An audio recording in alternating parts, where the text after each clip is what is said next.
So we are grateful to all of you for being here today from all around Kentucky, north of the river in Ohio and beyond. Welcome. I am Jenny Howard Owen, the Education Program Coordinator for OAK, the Organic Association of Kentucky. I'm joined today by a powerhouse team, OAK's Executive Director, Brooke Gentile, our Assistant Director, Natalie Ryder, and Katie Harvey, OAK's CSA Program Coordinator. All of them are here assisting behind the scenes, and it's Katie you can reach out to by private chat for any technical support during the event today. I'll start out by sharing just a little bit about our nonprofit.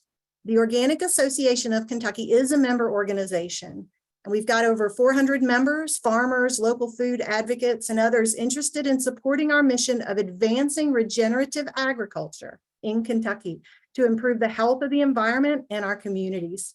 We're dedicated to growing ecological resilience, economic viability, and socially just futures for Kentucky farmers through our educational, technical, and market resources.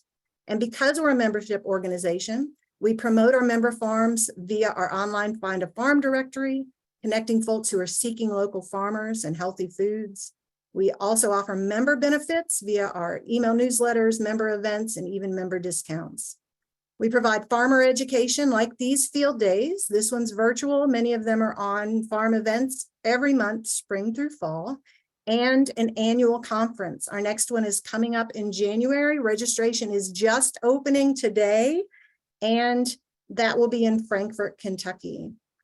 We have a transition trainer program assisting farmers who are interested in moving towards organic certification, and the Global Farm Metric, a sustainability tool for farmers, consumer education, connecting those farmers and their offerings to folks throughout the state, and also Kentucky's Farm Share Coalition. You can learn about all of this on our website.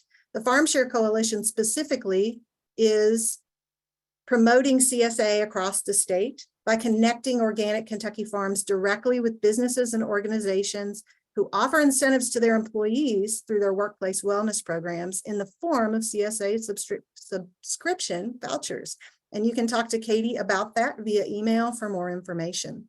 So a reminder that all of today's slides will be emailed to you in a PDF form after the event. They're going to have active website links so you can get into these resources as well as lots of bonuses from our farmers. So 5 incredible farmers are presenting with us today. I'll share a little bit about them and then you'll hear from all of them as we go on. Ben Abel is the owner and farmer at Rootbound Farm, a certified organic farm in Oldham County, Kentucky that direct markets organic pastured chicken, eggs, lamb, and veggies. Rootbound delights in opportunities that allow them to connect with their community, including a 700-member CSA, nonprofit partnerships, local restaurants, and farmers markets. We'll also hear in video form from Bree Pearsall of Rootbound Farm. Corinna Bench is the co-owner of Shared Legacy Farms, a 450-member CSA and certified organic vegetable farm in Northwest Ohio. In the early years, she was put in charge of marketing and sales, but had no clue how to do it. After a lot of failed attempts, she began to study and apply the principles of digital marketing to her CSA sales. These results were so life-changing that she now teaches other farmers. Sorry, something jumped up on my screen in the middle of that. She now teaches other farmers these same online marketing tactics to build a profitable business. She's the founder of mydigitalfarmer.com, CSA Quick Start course, and her farm marketing school. Lyric Morris Latchall of Mount Marigold Farm and Mary Kate Glenn of Mustard Seed Farm have joined forces over 3 years on a collaborative CSA, distributing up to 90 shares. Both Mary Kate and Lyric have many years of past experience using the pay-as-you-can model. Lyric running a local grown pizza restaurant, and Mary Kate running pay-as-you-can CSAs for 9 seasons. Both farms grow on a patchwork of urban and rural land in and around Cincinnati, totaling about 1.5 acres. Christy Durbin is the CSA manager at UK's Organic Farming Unit since 2016. In her decade with the UK CSA farm, Christy has witnessed and assisted with continual growth and change as the operation increased from its original 1/2 acre to the 10 to 12 acres of year-round production, serving more than 300 CSA shares each year. Christy has played a leading role in the certified organic production and marketing advancements while working tirelessly on improving and documenting the CSA's record keeping and program efficiencies. Assisting with the development of the UK CSA economic analysis and creating the soon-to-be-released CSA production manual, Christy has been integral in building an arsenal of tools to educate on-farm apprentices and the larger community of farmers in our region. We're delighted to highlight the great work that all these farmers are doing in the CSA space and in their communities. So we'll get started with Christy. We'll spotlight her now. And Thanks, Christy, Jenny. it's all yours. All right. Well, it's great to be here, and I'm happy to contribute here on our CSA planning section. So as Jenny mentioned in the introduction, everything I'm going to be talking about and sharing today has to do with planning from a production standpoint. And so I've worked on a project, a manual for CSA production for the University of Kentucky. There's sort of a little screenshot there of what that cover kind of looks like, but that will be available online, hopefully by the end of this week. We were hoping it'd be ready today. That didn't happen, but we will definitely hopefully get it soon so everyone can download that and check that out at your leisure. But I will be extracting a lot of information from that manual for today's talk. And go ahead and advance, Jenny. So just to kick us off about production planning, one of the things that we do is we actually start from the end product. We think about what is it that our customers finally want when they get their CSA. So what kind of variety do they want? What values do our customers have that we can meet with their CSA share? And so I use these categories at the left there, just kind of a loose framework to think about each week's CSA share. No one's going to want, 5 different greens every single week. So you got to think about a diversity of different products. So we loosely categorize them as greens, storage crops that hold longer, your fruits and herbs, and then any kind of specialty and other items. The staples item, that again is going to be something that you would have to decide for your farm. What qualifies as a staple? What is it that the members are wanting a lot of and that they can eat a lot of? So for us, that might be lettuce and tomatoes and peppers. People really love those items. So those are going to always try to be present in the share. So again, it's not a hard and fast. Lettuce is always a staple. Sometimes it may satisfy the greens category, but that's kind of how we think about planning our shares. Go for it, Jenny. And then we use obviously spreadsheets, get to know spreadsheets. Excel is going to be your best friend. We have a workbook, a crop planning workbook that we will make available as part of the manual online that you can download and customize. What I like about this is that, the green columns are all formulas. All you have to plug in is anything in the white. So anything that, and the yellow, customize it for your share number, how big your fields are, how much you want to give out each week, what crops you want to include. And then the spreadsheet can help calculate that for you. So there's a lot of nuts and bolts here, and so I'm not going to spend too much time on it, but just to know that it represents a lot of different things and components to your system. So from bed feed that you need to plant, how much seed you need to order, as well as how you might start all your crops in the greenhouse. Go. Okay. And then you want to think too about how are we actually pulling off production, right? And what kind of benchmarks might be useful for you and for your operation? So I know when we were starting years ago, before my time even, where did we find information for how to grow or what to expect? And how you're going to expect how much to get off of your piece of land, how much to grow for each type of crop. It's not simply just how many members you have, but how successful can you be at your production? So at the time, I think we used numbers from Roxbury Farm up in New York. They had a farm manual at that time. So what I've tried to replicate is making a manual for a more Kentucky-based system for our geography and our climate, and so for knowing what our system does. So we have a crop handbook that lists different profiles for over 30 different crops and kind of has all the production practices that we use for those crops. Go forward, Jenny. And one of the key things here too is, having the information in the crop handbook that you can use for benchmarking, like yield, so circled in the box here, that we can estimate what is our yield per row foot. We can track that back year to year. It's something that we always keep mindful of as we are planning. And knowing that these numbers for you, you would be happy to use these numbers for your own operation. And then you might need to adjust as you go forward. But if you just need a starting spot, this is a good starting spot for you if you want to use those numbers. And then we always think about, a buffer amount when you're planning. There's going to be underperformance. There's going to be crop loss. There's going to be things that you can't control for. And so just give yourself a little bit of buffer. But also think about, a reasonable buffer, I guess. You don't want to be overwhelmed with how much you're growing. So normally we do about a 10 to 15% buffer for our crops as we're growing. So in terms of how you might think about getting that yield, again, start now, start as you're growing right now, record your harvest data, and we'll talk about that little under the recording section, but then that yield data can serve as a benchmark.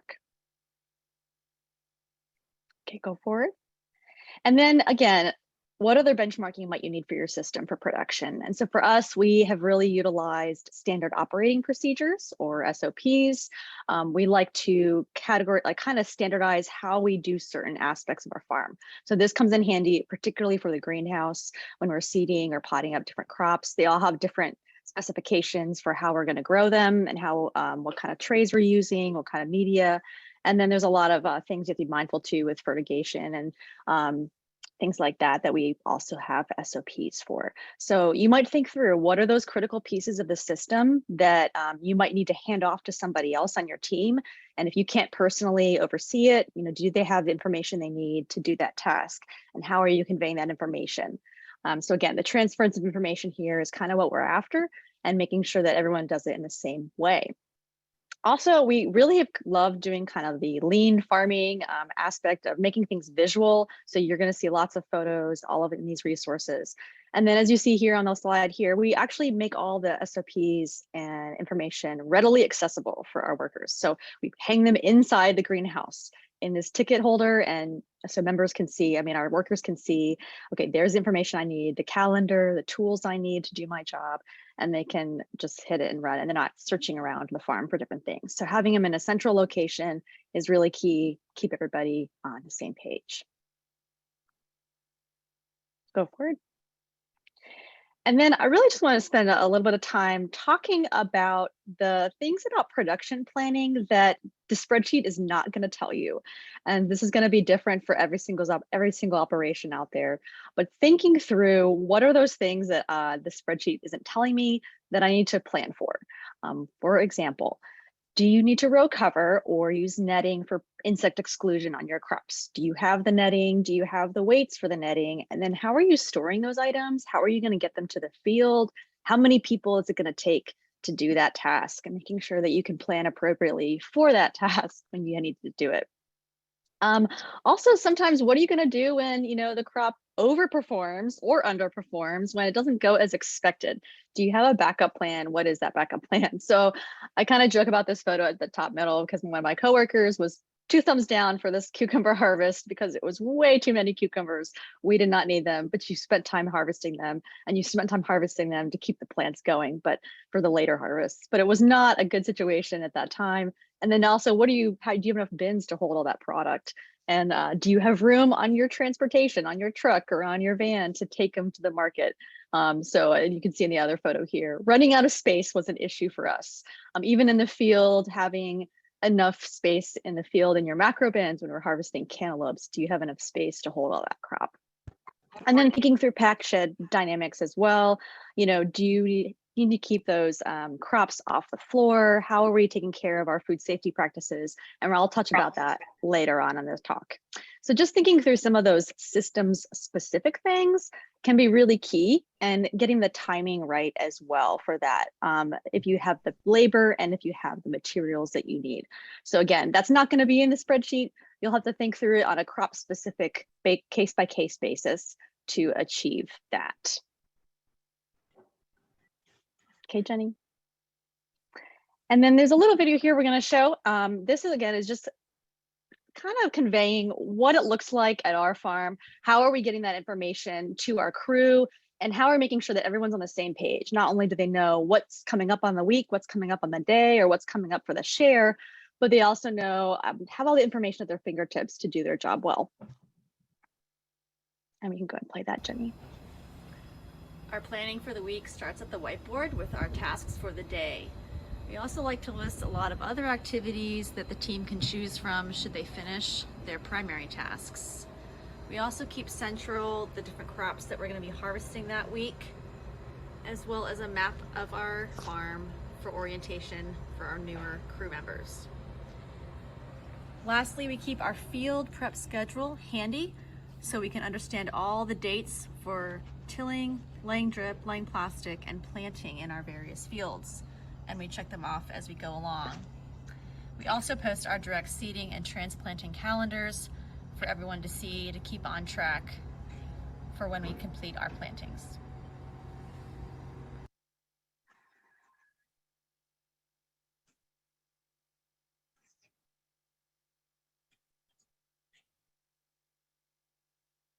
All right, thanks, Christy.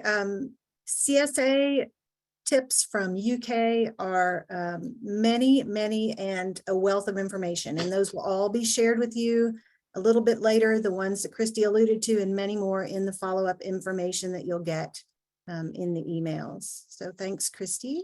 And we'll pass it now to CSA packing line tips and other information from Root Bound Farm. Please welcome back Ben Abel.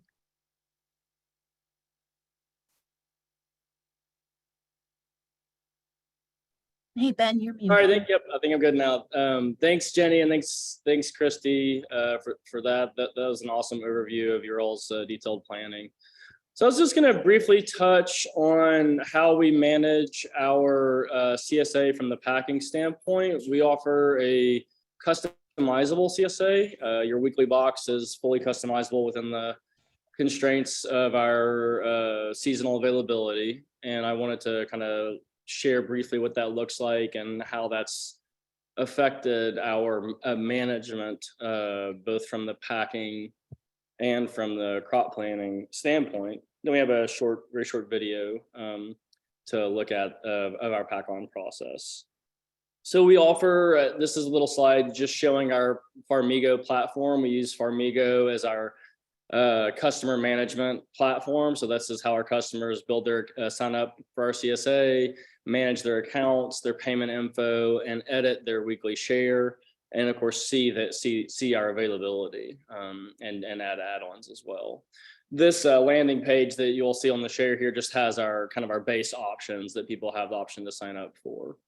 And on a weekly basis, what this looks like for a member is you're getting an email.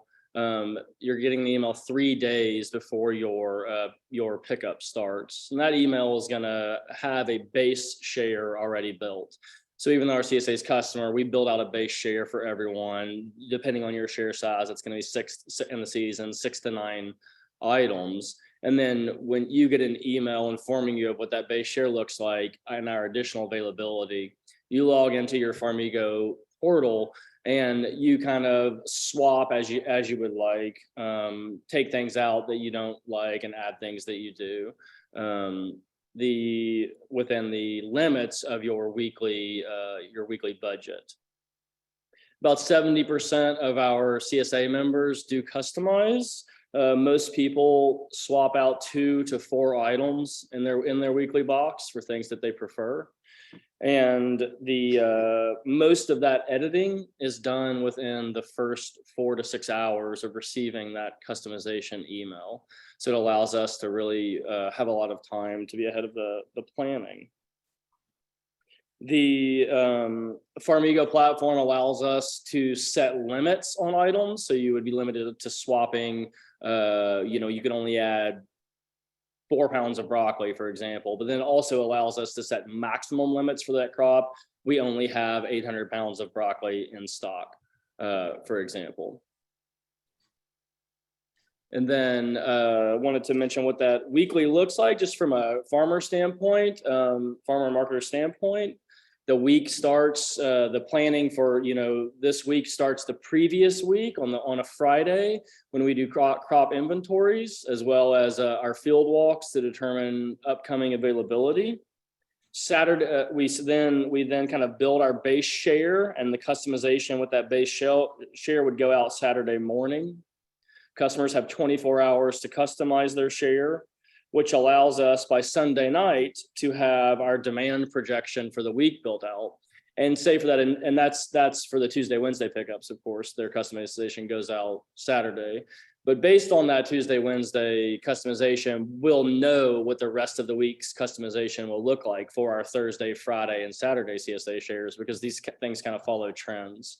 So on Sunday, we're able to kind of build out our demand projection for the entire week, and thus go ahead and develop our harvest list and harvest projections to plan our week out. And I think I have 1 more minute before the video. Is that right, Jenny? Or do I need to switch to video? All right, I'm gonna keep talking. How has that affected our crop planning?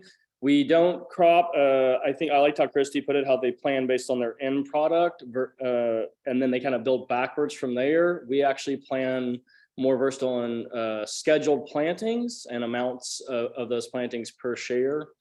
And the customization has forced us to kind of tweak the amounts that we plant of certain things. But it's not we've been doing the customization now for 4 years, and it's not daunting at all. It's not hard, and it really flows great with the production in the field. And we think it leads to a lot of customer satisfaction as well. Okay, I think we should be ready for the pack line now. This is just a video of our pack process. And just please note the volume on this one is higher than the last video, so you may want to bump down your volume just a little bit. Here it comes. So our CSA starts with our box stack. This year we brought back reusing boxes that members return. We just use a dry, custom printed cardboard box, and we ask our members to break the box down flat when they pick up their following week share. And we are reusing the boxes. We get several uses, maybe as many as 4 or 5 uses out of each box, which I'm super pumped about for this year. It's really cutting our waste down, it's cutting our costs down.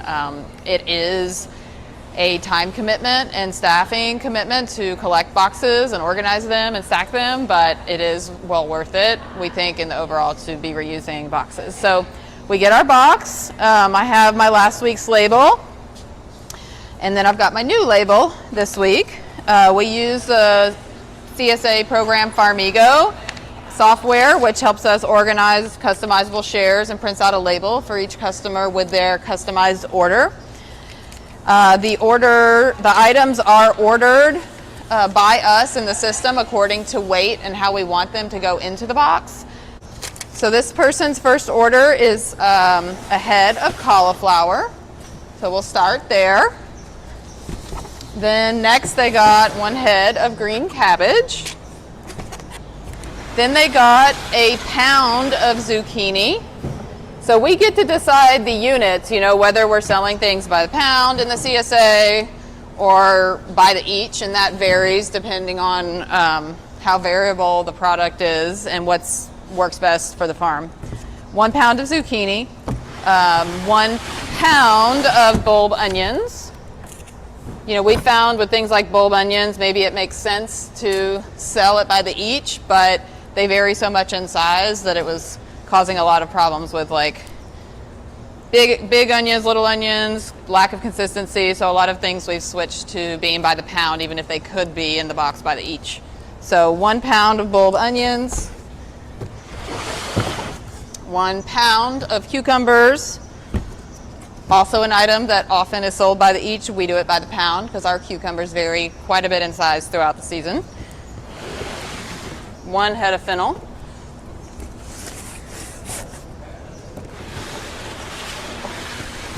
And then we have 1 bag of green beans. These are pre-portioned. This is a compostable bag, and this is 0.8 pounds of green beans, which is the unit that the customer chooses for their box. 1 bag of green beans, 1 Italian eggplant, 1 pound of yellow squash, and we're also doing like a quality control check on this of anything that has come through the harvest and washing and cooler stage, but is really not a top-notch product like this squash that's kind of saggy and squishy on the neck. So we have some compost buckets under the table, and the packers are, you know, doing the final quality check that anything going into the box passes the snuff. Okay. 1 bag of basil, already pre-portioned.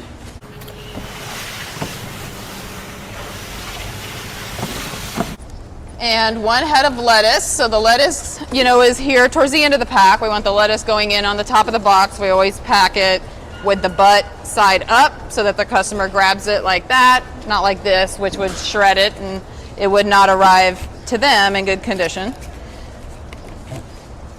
Okay, and that's it for this customer's box.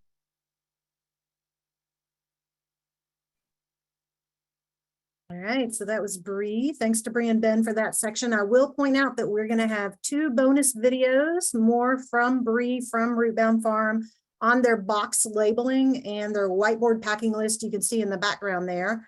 Those will be in your follow-up materials. All of that's created for efficiency and cohesive staff involvement. So you'll get that in the follow-up. Any final words, Ben, on that before we pass it over to Christy? Nope, no, we can have more counter questions later, I think. So I'm happy to answer any questions people have later. All right, well, thanks, Ben and Bree, for that. So we're kind of shifting now to talk about record keeping, though, of course, I think planning and record keeping are super related. Anything that you're planning, obviously, is hopefully turning back to your records to inform that planning. So records are going to be your best friend in terms of thinking about the next season. So right now, I'm just going to talk a little bit about crop rotation, field planning, and things of that nature. So again, in our workbook that we are making available as a share and field planner, give you examples of what a historical field map might look like. You know, crop rotation is obviously super important from a disease perspective, a plant health perspective, and all that of that nature. But how do you accomplish that if you're doing a CSA? And a CSA by its nature is super diverse, and you might grow a ton of crops, and you might not grow the same acreage of those crops. So unlike Elliott Coleman sort of clockwork rotation of an 8-year cycle, we really rely on what I call crop sequencing rather than a strict clockwork crop rotation. So we have to keep meticulous records of what we were growing in that field. So as you see here, we're showing kind of what one field looked like dating back to 2017. We color coded just because that makes it really easy to see what was the crop family. So it's color coded by crop family. And then we can see to make sure that we are giving the fields a rotation for at least 4 years between families. You want to know what your most limiting crop is. So you got to think about your total acreage available to you, and then think about the total acreage that you dedicate to each crop family.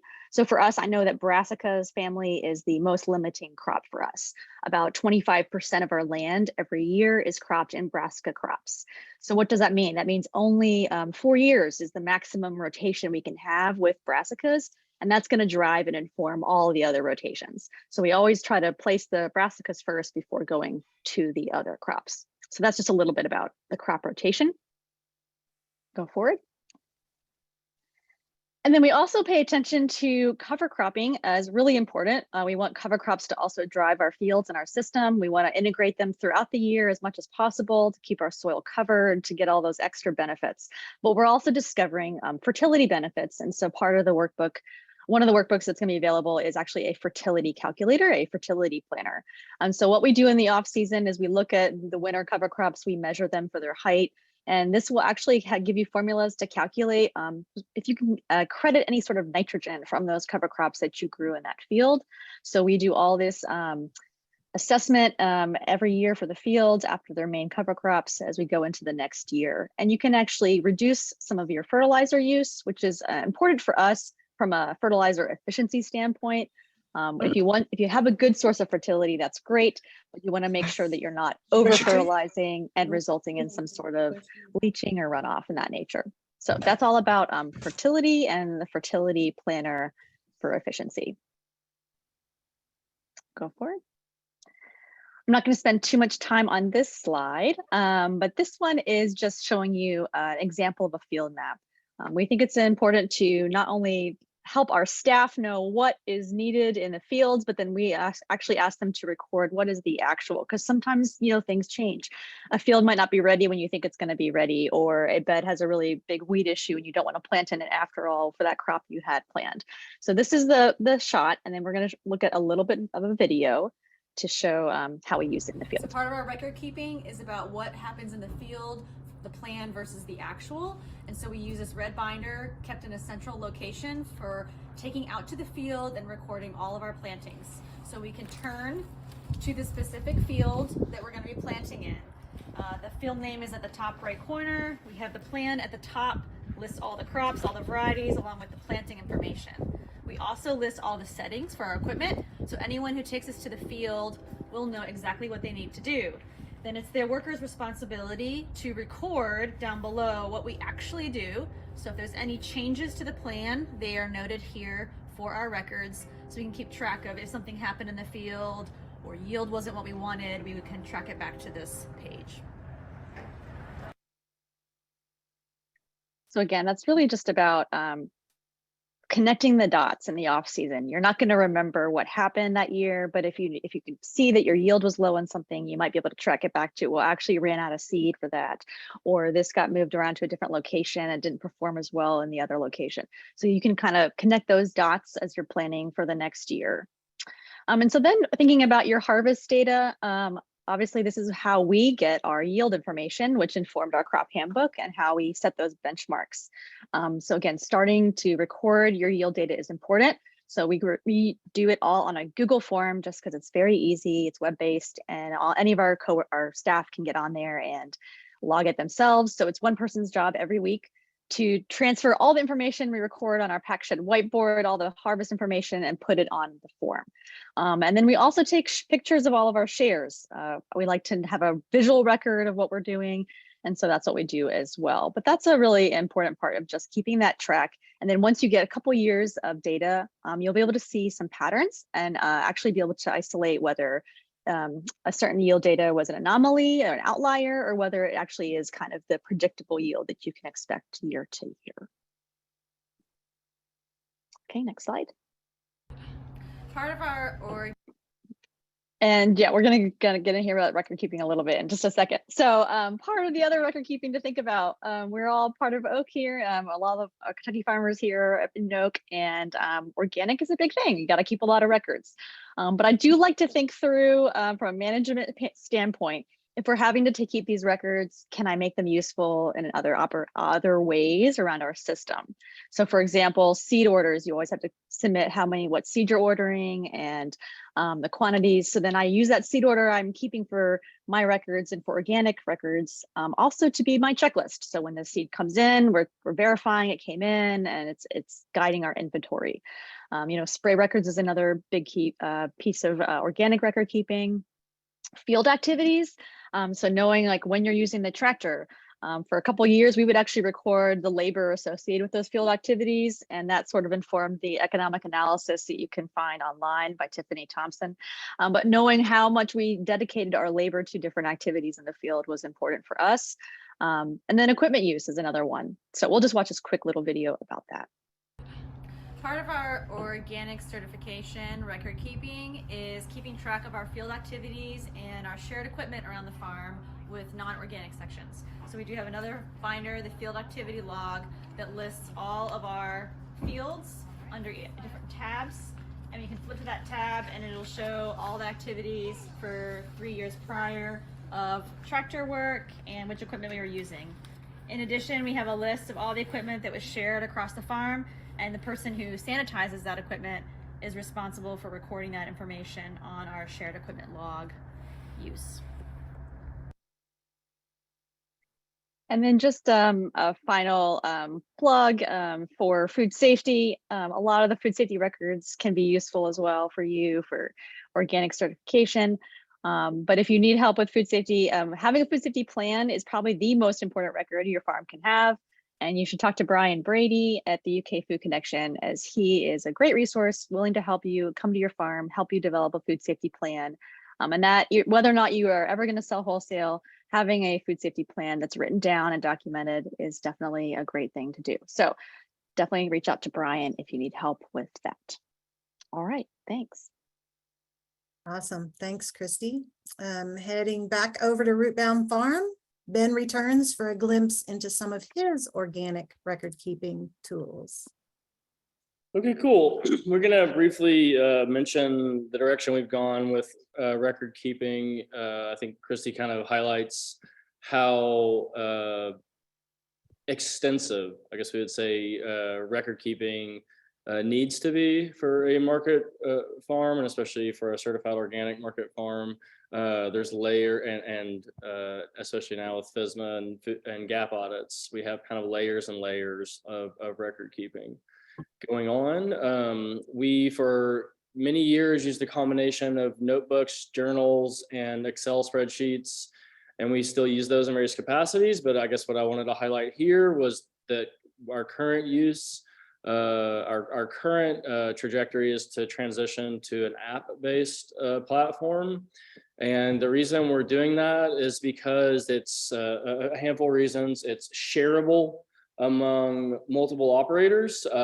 It's sort of just like Google Docs and things like that. It's like live updating in the cloud, whether or not you're updating it from your various different phones or computers. So it's a cloud-based platform that anybody can plug and play into at any point in the farm, in the greenhouse, in the farm office, or out in the field. You can input data on this.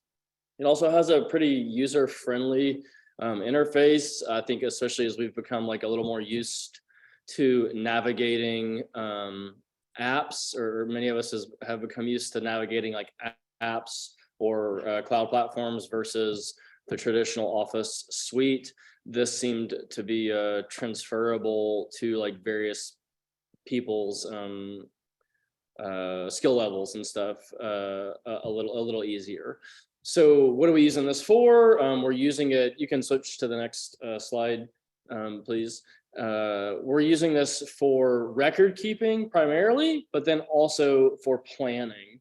And so that first slide, you had sort of the base map of all our various farm fields.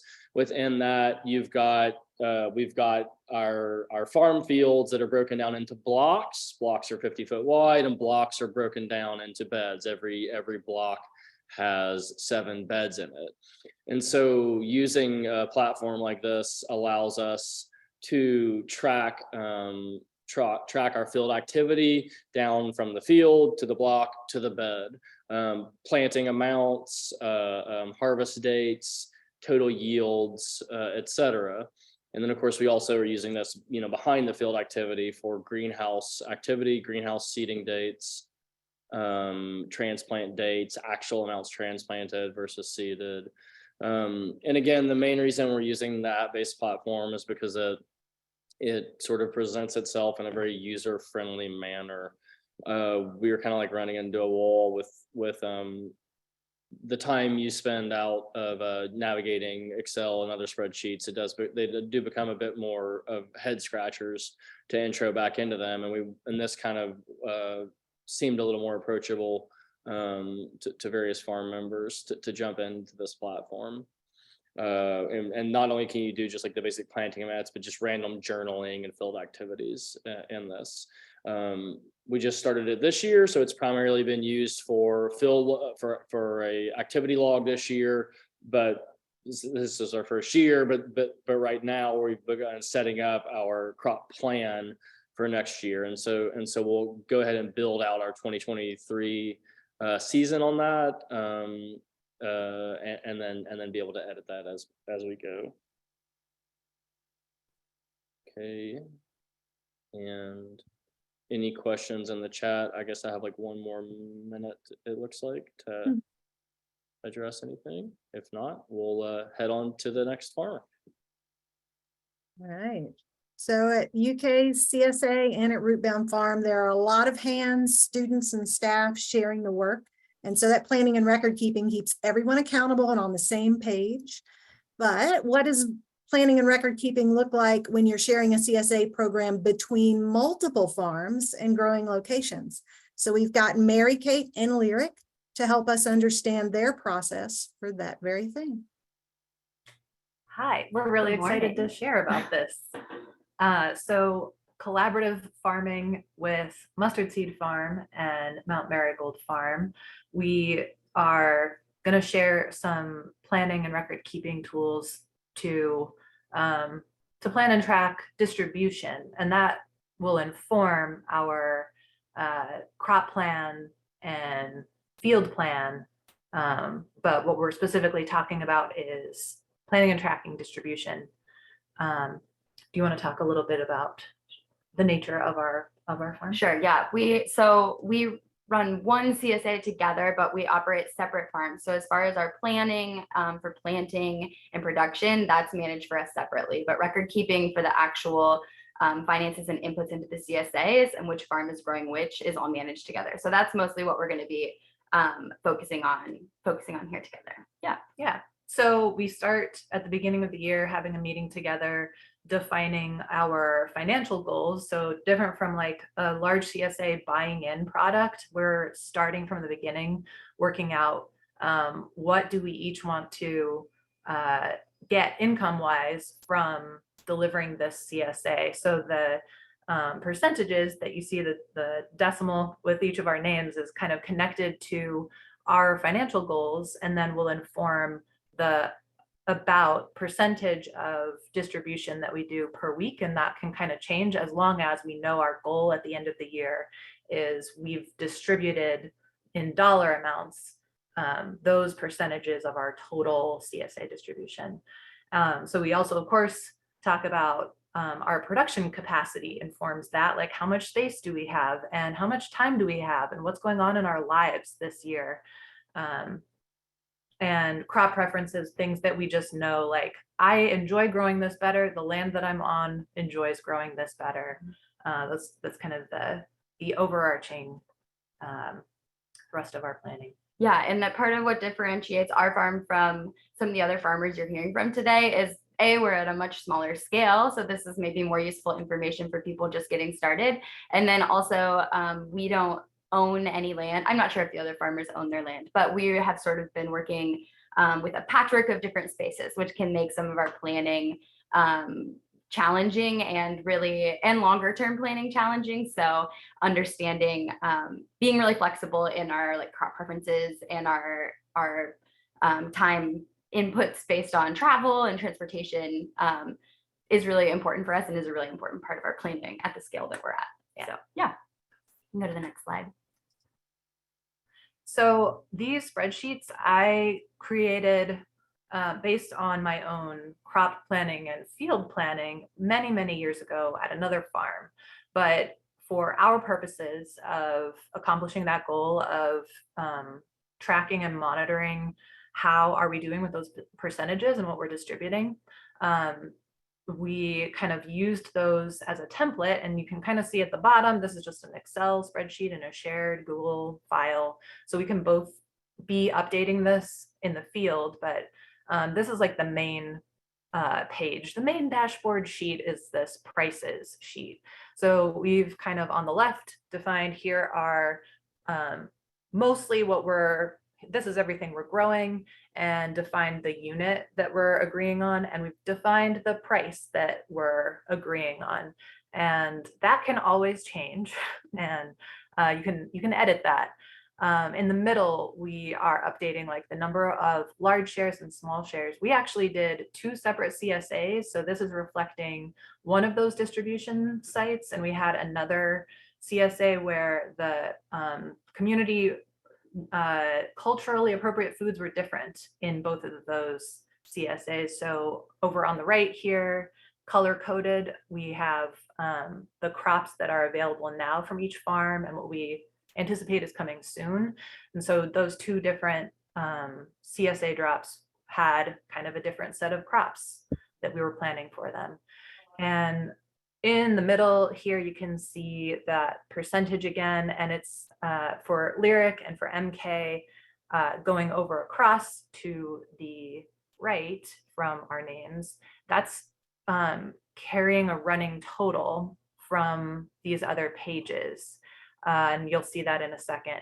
But we're able to track and check in on what we've distributed for large shares and small shares, and just make sure like week to week they are getting the value over time that we're promising. And really we're looking for, and you can kind of see that some large actual, some small actual, we're trying to hit a little bit above that and give people really good quality and quantity.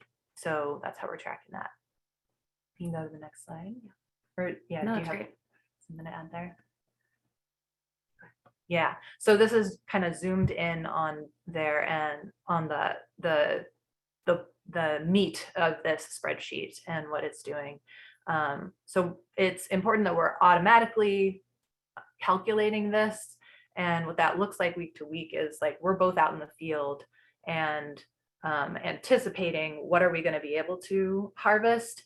But it's important, especially like on a small scale and with beginning growers as well, to be flexible and like, well, the projected harvest was this, but actually the weather did not cooperate and these things are not ripe yet. We're able to pivot pretty easily. And our CSA is, we actually do offer choices at the pickup. People can swap things out. People can have an either or choice, but we're really leaving it in the farmer's hands what is going to get distributed, and just communicating that. So we're tracking how much value has gone into each share each week, and all of these numbers, there's, you know, Excel formulas that are running.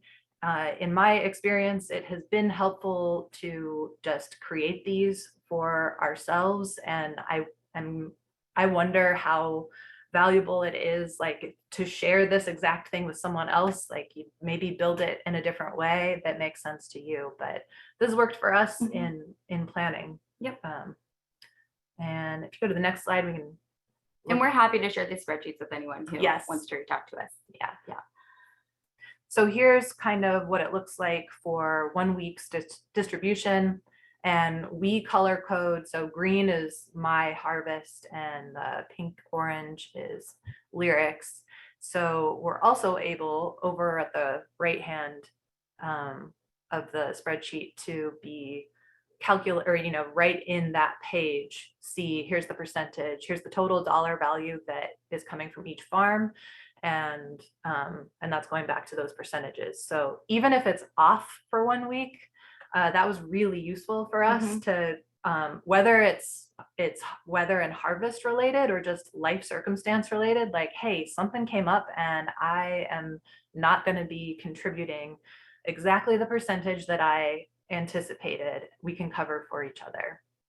Yeah, and also in the reality of the week to week, we do a lot of text communication back and forth to sort of fill in each other's gaps, which has worked really well for us organically at the scale that we're at.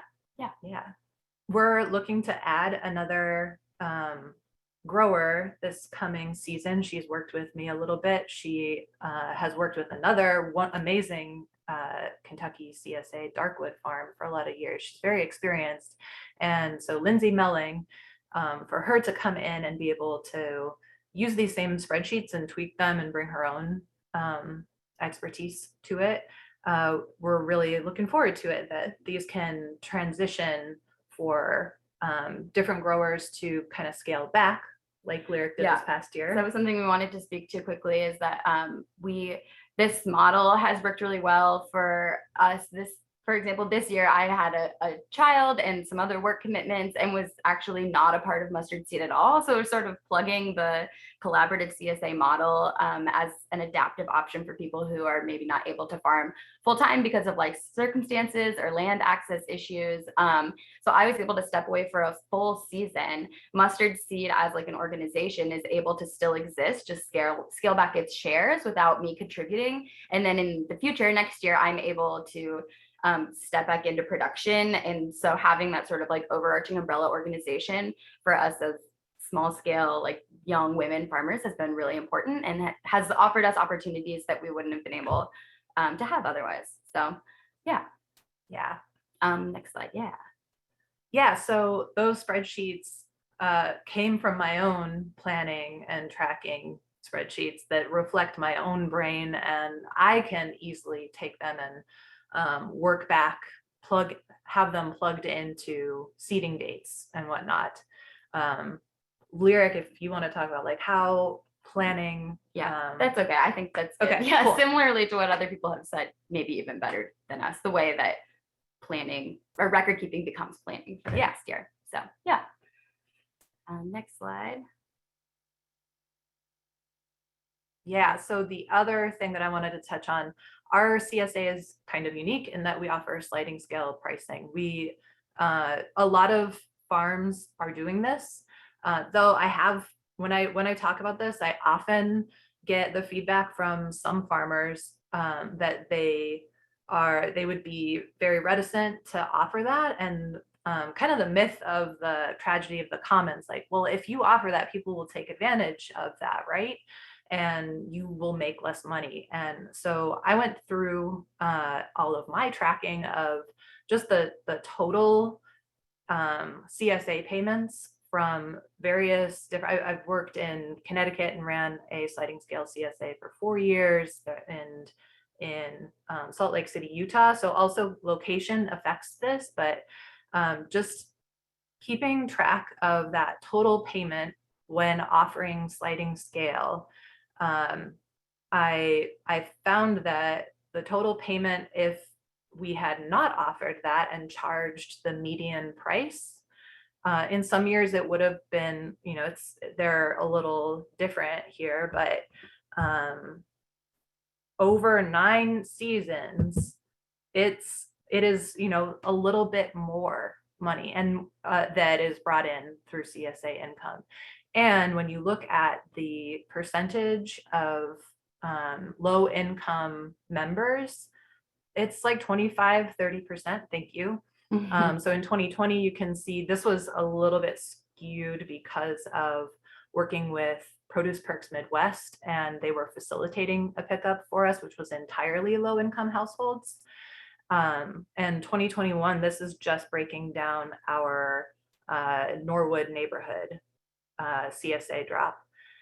But about 30% are low income households. And if you think about, if you were offering just a fixed price, those people would not say yes.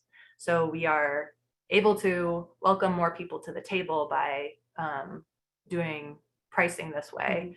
And by tracking it, by record keeping, we're able to make sure, keep monitoring that. And so I just wanted to share that because it's been a conversation I've had over the years, and it's yeah, useful data to share. It's worked really well for us, and it's also something that I believe our members, regardless of income level, really appreciate. That you know, CSA is a great way to for a consumer to connect with their local farmer, to eat seasonally, but to have the experience of meeting the needs of your community and experiencing a different food system where everyone's access to food is normalized is really a powerful thing. And I want to work on how we communicate that that victory each year, that like miracle of the math working out to our CSA members. But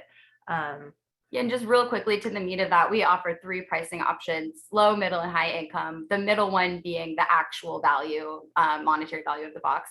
And we allow our customers to self-select. So we don't do any kind of checking of income. They're able to decide how they qualify. So, yeah. Back to our spreadsheets, planning and tracking our distribution, it's also important that like when we set the, like, here's the price that we're agreeing for green beans cost this much, we're valuing the dollar amount at this price. That is the same for any share. So it's that's how it's working out in our planning to if we know our total CSA payments at the end of the year are going to be about what they would be if we had a fixed price, we know that those percentages per farm will also work out, and we can trust like our bunch of beets is the same value no matter which share it's going into, and our production will reflect that. think that's it for us. Yeah. Yeah, well, we're grateful, Lyric and Mary Kate. We love the collaborative nature and the compassionate pricing of the Mustard Seed CSA team and system. So thanks so much for sharing, and we'll circle back with questions for you.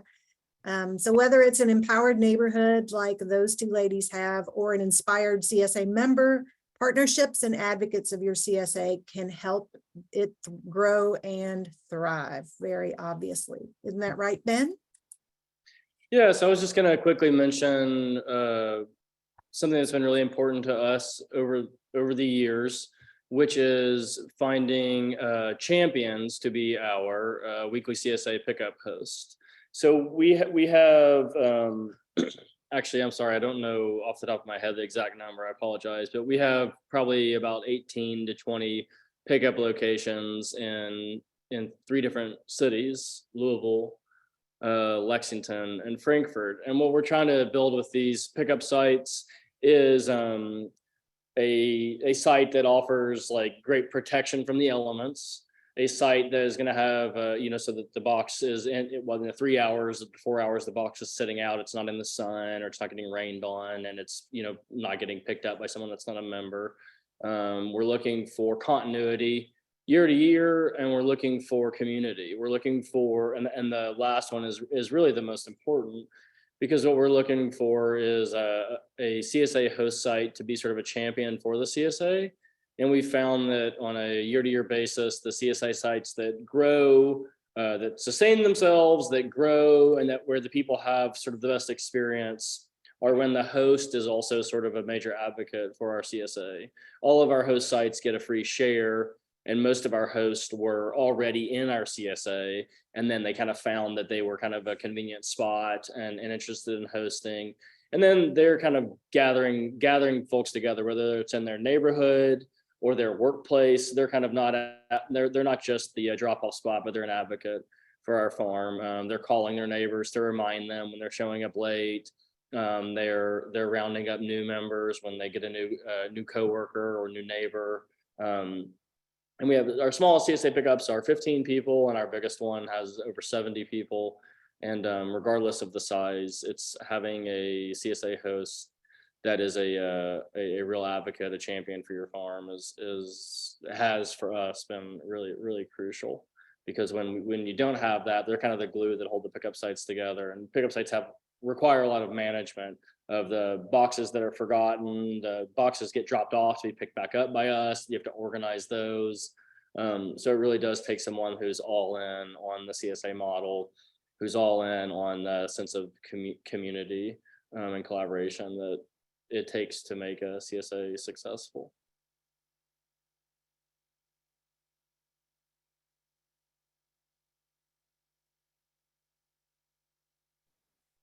Thanks very much for sharing that.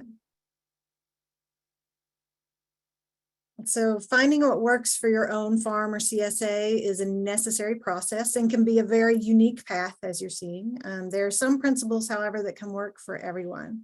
So we're grateful to have Corinna Bench with us today to expand on some of those lessons learned. Hi, everyone. So glad to be here. Wow, this has been really fun. I'm learning a lot. I love watching how other CSA farms do what I do. So thanks for letting me be here. I'm here to talk about marketing for CSA, and I only have 10 minutes. So there's no way that I can cover all of Marketing 101 in 10 minutes. So I chose to try and focus on kind of the core marketing principles that I learned the hard way. I feel like I should retitle that and just say, here are like the things I wish I'd known when I first started, because these were kind of aha moments that really have changed how we find customers and how we keep them. So I'm going to walk you through what those are right now as fast as I can. All right, Jenny, next slide. So the first thing that may not be obvious to you, because it wasn't to me when we first started, is that not everyone should be a CSA customer. I think that CSA is a very unique model. There are people who would probably be better just buying from the farmers market, or shopping at your roadside stand, or occasionally getting stuff from your farm, maybe even shopping online. The CSA client is a very unique kind of person. whether it's a choice CSA or, I mean, there's many different ways you can set up your CSA. We have a traditional CSA where you get what you get every week in the box. It's pre-packed for you. And that takes a unique kind of customer. And so some advice that I would give for you, I guess, is number one, to realize that not everyone should be in a CSA. So if people sign up and don't stick around the next year, don't make yourself feel really bad about that. It could just be that that wasn't the right fit for them.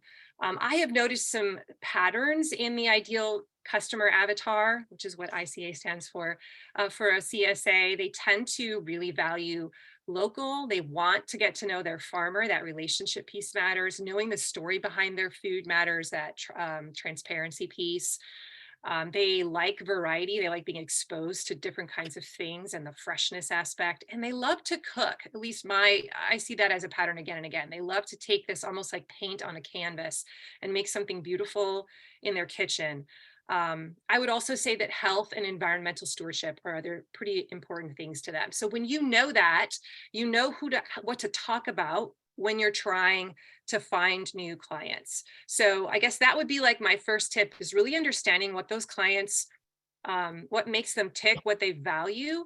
And then when you build your marketing assets, what you put on your social media, what you talk about on your website, you want to talk about the things that are going to resonate with them once you know what matters to them. All right, so let's head on over to the next slide. So I have a really great podcast episode that I want to encourage you to go listen to, because one of the common first questions that people often ask is, well, where do I find those customers? If I'm a brand new CSA, how do I find those ideal clients that you're talking about? And I want you to just go listen to this, because it's episode 48. It's going to answer a lot of those questions. It's going to give you a starting point. And I would encourage you to not let CSA be the very first thing you ever do. Like if you're a brand new farmer and you haven't done anything, you haven't sold at a farmer's market, like I wouldn't recommend CSA being your first thing that you try. I think you should start market gardening, sell at a farmer's market first. And you'll often find that your first clients will be people that have already been clients of yours at the market, or maybe they're friends and family. And then often what happens is that your customer base expands as you ask those people to find other, recommend you and find other people for you. That's sort of a common thread that I see many CSA farms following. But this is going to be a great episode for you to go listen to and dive in deeper. All right, next slide. The second tip I wanted to share is that it takes time to warm up a potential CSA client to buy this kind of product, especially the kind, if you're asking them to make a really big investment up front. So our CSA, is $520 now for an 18-week season. And that's a lot. That can sound like a lot to someone to just, pay out in one lump sum, which is how in the CSA model, we like to encourage them to give us a deposit, right, to help with cash flow. That's the whole concept behind it. Now, there are ways that you can now do it week to week and have weekly pay. But in a traditional model, you ask people to pay a big chunk up front, and that's hard. That's a hard ask, especially if they don't know you very well. So I wish someone had told me that you can't just get down on one knee and ask someone to marry you and say, buy my $520 product the first time you meet them. That does not work. It doesn't work in relationships. It doesn't work in the sales world. And so we encourage you to build some kind of a pipeline that warms people up, that gets them to know you. So maybe it's like your first ask, your first request should be, hey, just shop from my online store, shop from my farmer's market. And then you create messaging and like a sales strategy to then pitch the offer later once they're already a buyer, right? But one thing that's really helpful is to create what's called a lead magnet. And this is some kind of resource. In my case, a lot of them are PDF guides that people will then give you their email address in order to get this guide. So I have one called Is CSA Right for You? The 6 questions to ask before you join a CSA. It's like 4 pages typed. It's a nice looking document. And the idea is that someone who's thinking about this, if they see this on my social media channel, or they see it on the front page of my website or on the sales page of my CSA, they're going to go, oh yeah, I want to know those questions before I shell out this money. And then they'll give me their email address. And now I know that they're interested in a CSA, because only a person who's interested in a CSA would ask for something like this, right? So it becomes a way for them to raise their hand and say, I think I might like this. And then I don't feel as weird following up with them later through email and saying, I saw that you downloaded this. Here's some information about our CSA, and slowly trying to pitch them on this product. So creating a really good lead magnet for a CSA is a great idea.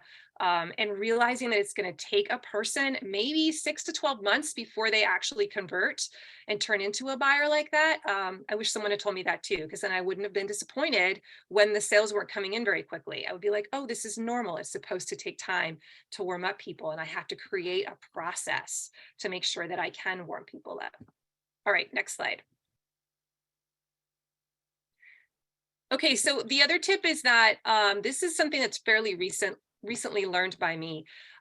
When you're pricing your CSA share, I think a lot of times we as farmers just look at the value of the stuff in the box itself. Like we calculate, I have a spaghetti squash and I have, you know, some garlic, and we go through the list, we itemize it, and then we come up with a box value, and then we come up with some sort of price tag based on that. But I want to challenge all of you to realize that if you can get to this point eventually, the longer you're in CSA, the longer you do this, you will realize that the CSA is just a catalyst for a much deeper transformation that you're actually delivering to the customer. So you're not just giving them a box of food, you're giving them something else. So the box of food is the thing that's allowing them to transform at home. So it's the thing that's making them feel like an amazing creative in their kitchen. It's the thing where they start seeing their kids eating more vegetables, eating things like kohlrabi, and none of their friends' kids are doing that, right? And they feel pride in that. It's the thing that makes them lose weight. It's the thing that makes them have their husband compliment them on dinner, right? Like there are all these other things that the box itself does and changes in their life. And that has immeasurable value, and you cannot get that from Kroger.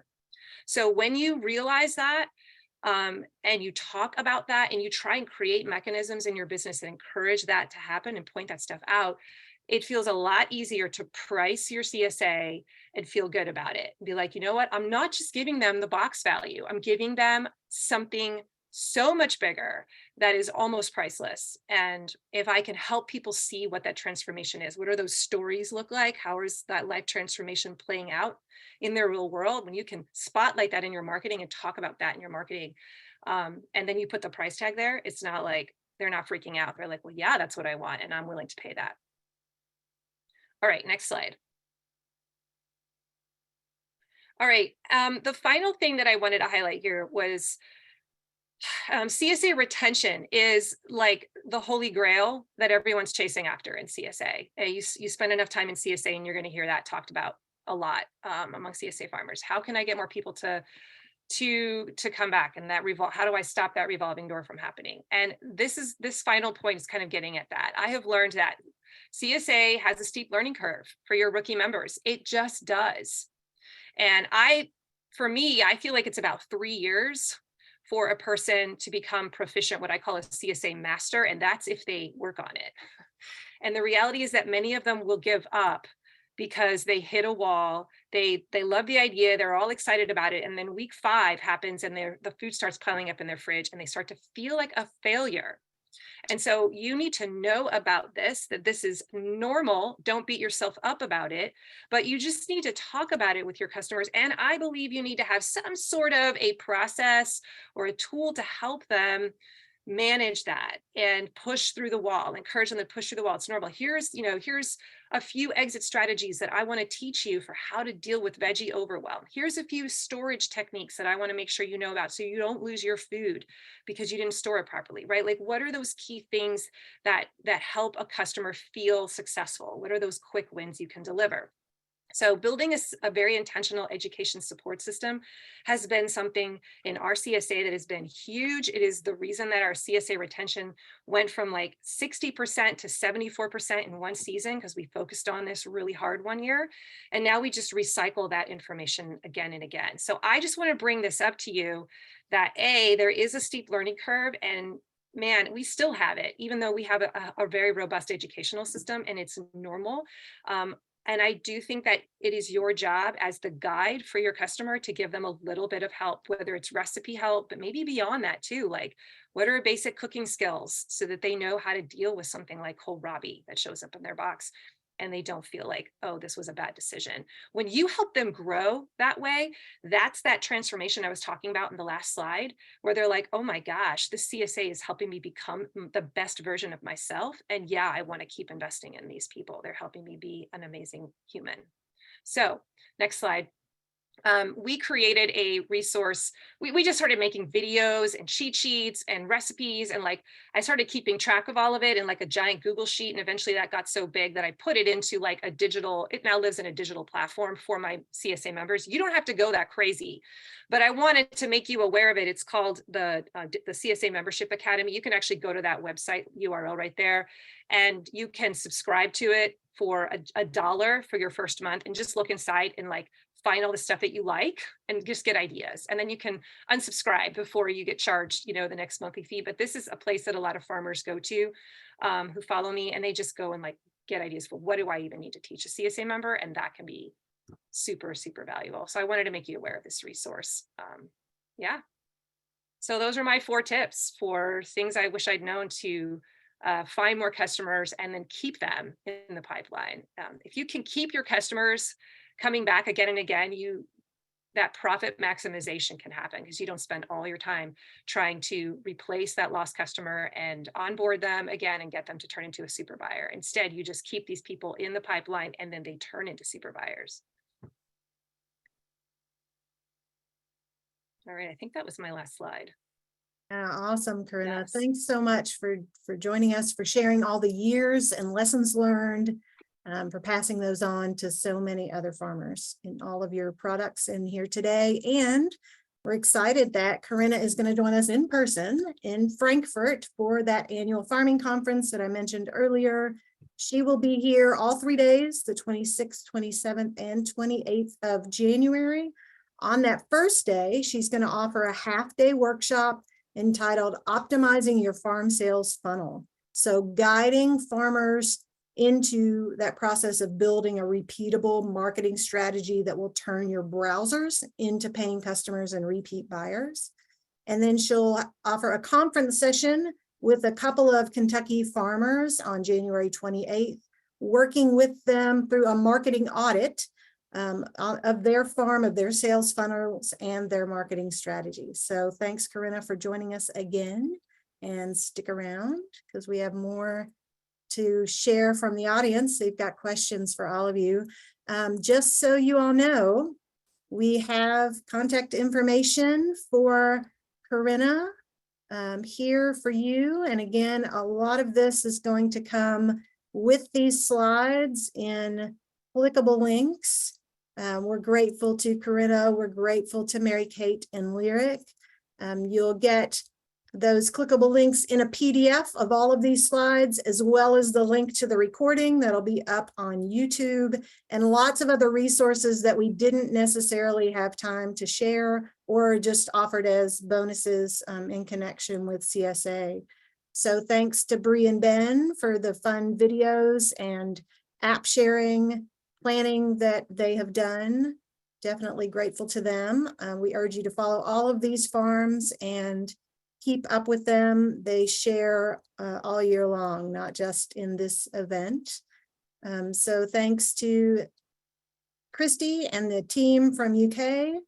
We're going to share that the files that she was referring to, those handbooks and all the other resources that they have made available online, since they are a teaching farm as well as a production farm. And of course, keep in touch with us.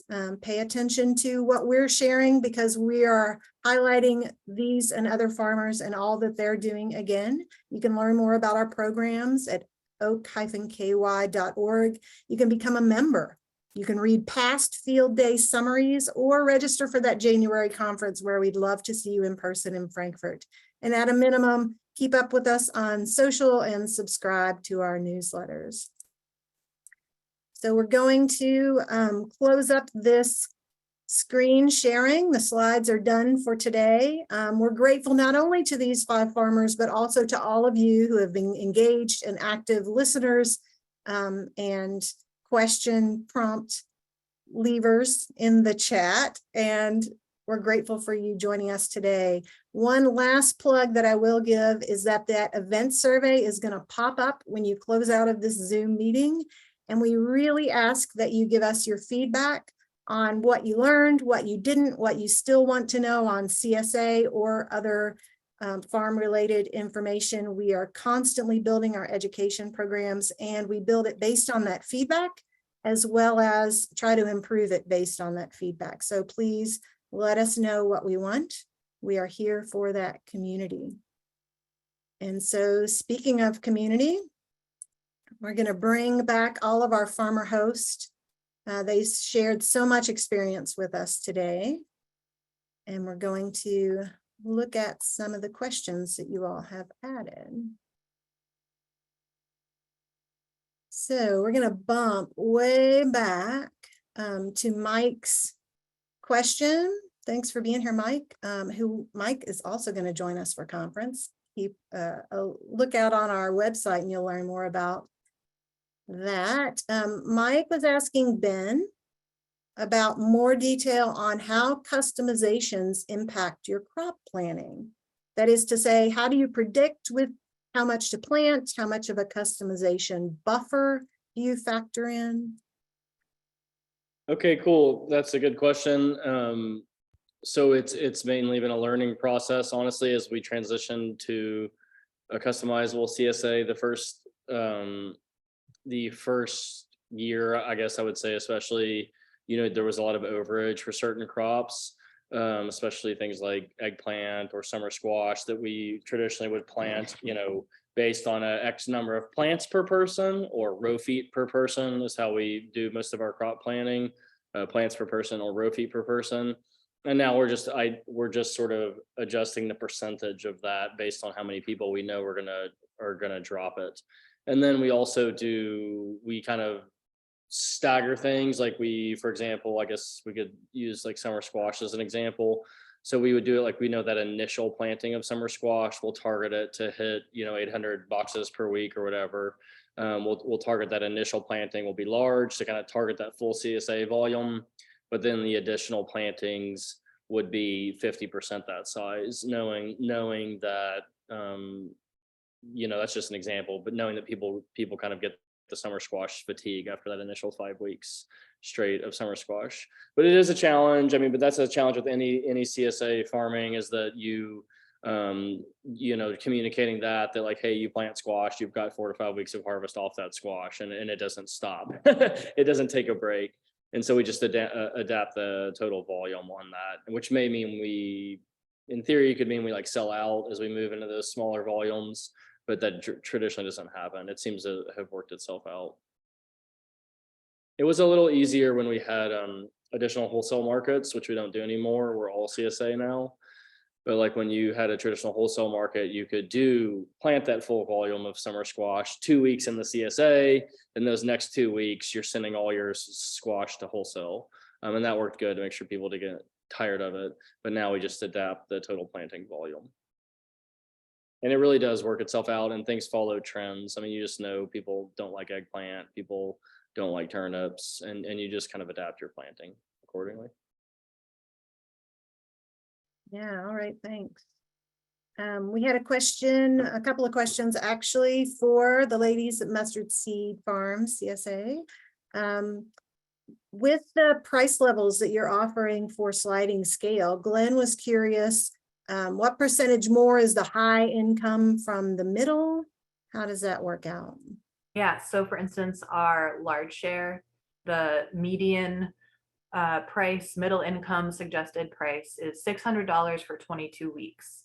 So then we also suggest, if you are high income, maybe it's $700. If you are low income, that's $500. Our small share is middle income, suggested price $425. So if you are high income, maybe $525. So those are suggestions, and we have people, we also make it clear, like, put in the amount that you're able to afford. And even with all of that variability, those numbers that I showed, like, it always works out. But at 9 years, it has always worked out as if everyone paid the median price. And almost everyone uses those suggested prices we give. Yeah. Rarely has someone offered a different amount. All right, yeah, thanks. And just clarification that Christy was asking, are the large and small bag share values that you had on the spreadsheet the same price that the shareholder pays? Yes, so that's the middle income price reflected at, the total price divided by 22 weeks. So that's their weekly price, and week to week, it might shift a little, might be a little under, might be a little over, but that's the target we're going for. Yeah. All right, great. With the, this is a question, I guess I'm going to take it to Corinna, but then if others have words to chime in here. Do you engage your subscribers during the off season? And if so, can you share a little bit about how you do that? Great question. You should. Yeah, I think you should for sure. There's a couple of ways that we do that here. We have a weekly email. Sometimes it's bi-weekly, but I do try to aim for a weekly email to my CSA members. And I am using that email to tell a quick story about something that happened on the farm, or maybe it's just a quick photograph with some commentary behind it. And it's not always, we take off for the off season. We're not really out in the field much. So maybe it's like things that are going on in our lives, where we went for dinner that week, or what we made for dinner that week, or my son at a band concert, whatever, right? Like it can be things like that too. The goal of that is just to keep me on their radar and to connect with them, because people, when they find common ground with you, those stories about your real life are absolutely appropriate, because they start to see you as every man, every woman, right? Like she has something that's in common with me, and it makes us more likable. So if I have a call to action that I can throw into that email, if I'm doing a pop-up market sale or some other, hey, get on my list for XYZ, I'll throw that in the PS, but email is definitely a way that I stay engaged. Now, I also, for my CSA, have a private Facebook group. You might not have that, but because we're a 450 member CSA, we can have a group, and we know that we'll have a lot of people in there that'll cause it to have enough action in there. And so we'll do like a little challenge. Maybe we'll do like a freezer challenge sometime in the winter, where it's like the challenge is to try and empty out your freezer or use things that you froze this year for your CSA. And there'll be some kind of a, easy like $20 Amazon gift card like prize, or it's a product, of a local vendor or business that I'm trying to support, to try and get people to participate. It might be like a week or two long. And then they're posting their pictures of how they're actually accomplishing the challenge. So those are the two most common ways that we try to interact with people in our off season, just letting them know what's going on in our lives, and then getting them to interact with each other. So that's why I love the Facebook group. One of the things I think that keeps our retention so high is because we have found a way to build community, and community is highly addicting. It makes people feel connected, and they actually long and crave that. And so when they find their people, they don't want to lose that. It becomes a part of their identity. So however you can, continue to get people to connect with each other in the off season is powerful. Great, thanks for that. I don't see any of those farmers jumping in for more. Corinna gave us a pretty good, solid answer. I'm going to shift to Christy. And this is a question that was kind of out there for all the farmers. So I'll ask you, Christy, and if anybody else wants to chime in. When somebody orders a CSA and doesn't pick it up, what do you do with that food? When you have extra food, like you did with all those cucumbers, what do you do with it? Yeah, I would say too, if I try to be flexible, if they want to come to our farm, if they're in the area, they certainly can to pick it up late. We try to give them some windows of time to do that so that they're not really disappointed if they missed it accidentally. But yes, we do partner with some local area, food banks. So there's a great organization in Kentucky, Glean KY, and they will collect food from your farm and redistribute it to food banks. So they are a wonderful partner. They come weekly to our farm to pick up any extras. And so we also do that. And then also the bounty of our farm, we try to share with our staff. We're making sure that the students and the staff are getting to enjoy the food too. So those are my recommendations. All I right, want to very chime good. in there and just add that if you're a smaller CSA, you might not be able to get a giant food truck to come out and pick up your extra stuff if you've only got a little bit. So in that case, in our early years, we found local families in our town. I actually called the school nurse at my school and said, you know, who could benefit from this? And so I had some specific names, and then we would either bring it to them or they would come and get it from us. And that was kind of a standing order. I would just let them know we had stuff. We also, as we started to get bigger and bigger, we developed relationships at our CSA pickup sites. We'd find a food bank or someone who would come to that pickup site at the end, and it was their job to take over, you know, a percentage of leftover shares. We always brought some of them back home in case people forgot and wanted to come get it from our farm. But we then gave that job to somebody else who was very eager to take it on our behalf to that location for us later on that day. Yeah, great. Thanks for that. I'm noticing the time. We've got just a couple minutes left to let you all go into the rest of your day. I've got several more questions for Ben in terms of thinking about the production side of things a little bit. Do you think about how much value per bed foot at your scale, or is it more about optimizing for item diversity and CSA experience for customers? That's from Patrick. We do not think about the value per bed foot and as far as planning for our CSA goes. What we're mostly thinking about is the sort of like certain crops have almost like intangible value, you know, things like for us at least, our sweet corn, melons. There's the other crops we could think through that have sort of value far above their actual crop value as far as the CSA customer experience goes. And then there's other things that, yeah, you just know you're kind of probably losing money at, but that it really is necessary for people to have that great experience, that great CSA experience. So I think that you know, you always want to be as efficient as possible and make sure you're not getting carried away with that kind of production. But at least for us, we try to say, hey, we know that growing these things will really make an awesome experience for our customers. And some of these things we're going to lose money on, but some we're going to make extra money on. So it's really more of a composite than individual, an analysis on individual like crop profitability per row foot or something like that. Okay, I'm going to stick with you, Ben, with quick questions. Does 10 work when you're offline or away from Wi-Fi, that type of thing? You know, that's a really good question, and somebody else that's used it more than me might be able to chime in, but I guess I'm never, I think this sounds a little disturbing now that I'm thinking about it, but I guess I'm never really offline. I mean, I'm either using it on the computer, which is connected to the internet, which I'm quite certain you can, it is a cloud-based platform. So, I mean, you can't, yeah, you would not be able to use it on your computer if you're not connected to Wi-Fi. And then the phone app, I've never been in a situation where I'm out of service, I don't think, and trying to use the app. So I wouldn't be able to answer that, but I think somebody maybe on the chat had also used it 10, so they might be able to chime in there. Great.